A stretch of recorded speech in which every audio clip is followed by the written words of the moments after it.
Hey, welcome back to Gravel Driveway Recovery.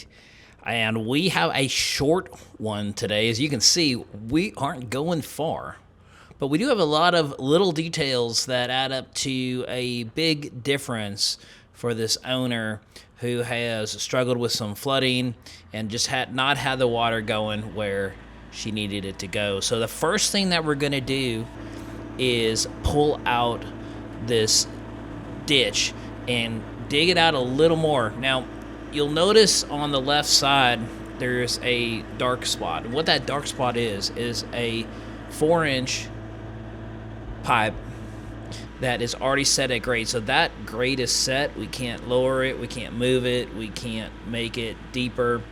It's just is what it is. So what we are doing here is just pulling out just enough that we can lay in some fabric later and then lay in some riprap, and we'll get to that here in a minute. But part of what we've had to do then is get all this spoils that we've pulled out, we lay it in the driveway, and then we pick it up and we get it out of the way. And what this is doing now is just turning over the material that's already there. We scraped up all the spoils. Now we're getting the driveway ready to be bring in some more gravel, and that's what we're doing right here.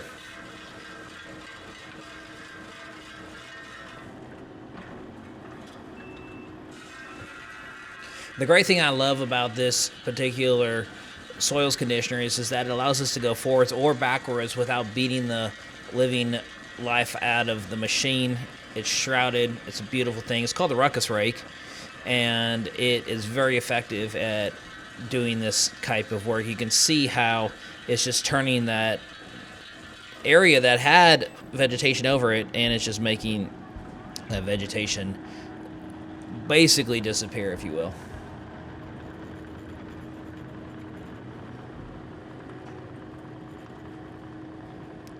And here we're just doing some finishing touches on the driveway. Now we're actually not going to bring in the other gravel until after we've put in the riprap, but we wanted to get everything ready and shaped and generally good to go before we brought in that riprap. So we're just putting some finishing touches on here, making sure that everything's grading out right so that the water's flowing the way that we want. And here's our good old riprap. It's a love-hate with riprap. Riprap is a very important tool in stormwater management. It is also very much a pain to deal with, and so invariably, even though we do a lot of machine work, as you can see, and we use the machines to get everything laid out and move a lot of material, at the end of the day, I have yet to do a job where we aren't hand touching some of it, at least, especially on a project like this where we want it to look just right. So we're going to be jumping in there and moving the material around, getting those rocks placed in just the right way, and then up there you can see that very thing happening, and that way we get it looking just right. So it's riprap is a great thing. It's a very important tool, but it is time consuming to deal with, especially on projects like this. Now, some of you may be wondering why we put that fabric down. We do it so that we don't get two things for the most part. We don't want to have the subgrade be mixing in with the aggregate up on top, and secondly, we don't want to enhance erosion by allowing the water to be undermining the riprap that's there. And here we're just rolling this because we've moved a lot. We've moved a lot of material around, and we want to compact it and get it solid and ready for the new material that we're bringing in.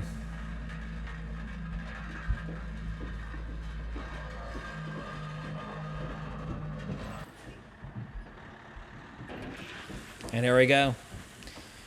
Here's our crush that we're laying down. And they're short runs, but we like the trucks to do these runs if we can, if it makes sense. It just saves us a little machine time, and that adds to our bottom line. So where we can take advantage of some gate spreading, we'll definitely do it.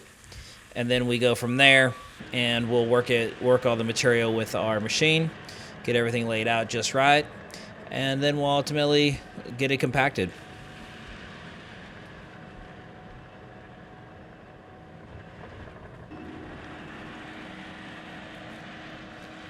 You can see we've got this great tool that we use. It's a tilt plate and allows us to tilt the bucket, and that has been a great addition to our arsenal that allows us to get more detail, more refined shaping of the material as we are looking to get the water flowing in the direction that we want it to go. And finally, we're compacting it. Compaction is such a big part of what we do. I would cancel a job if our roller broke.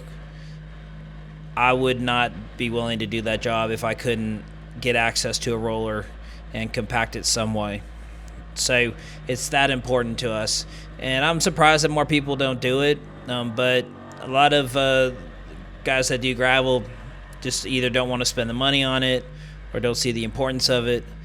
But all of my clients agree that this is the critical touch that allows this to be solid, durable, resistant to erosion, and when it gets wet and then dries out, it gets so hard. It's a wonderful thing.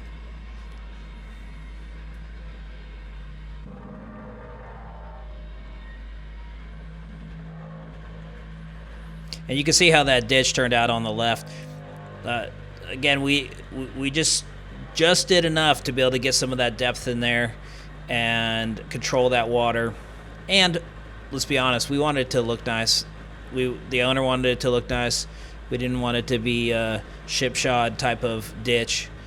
But this will be a more permanent fixture along the driveway, and will look a lot more finished than how it looked at the beginning.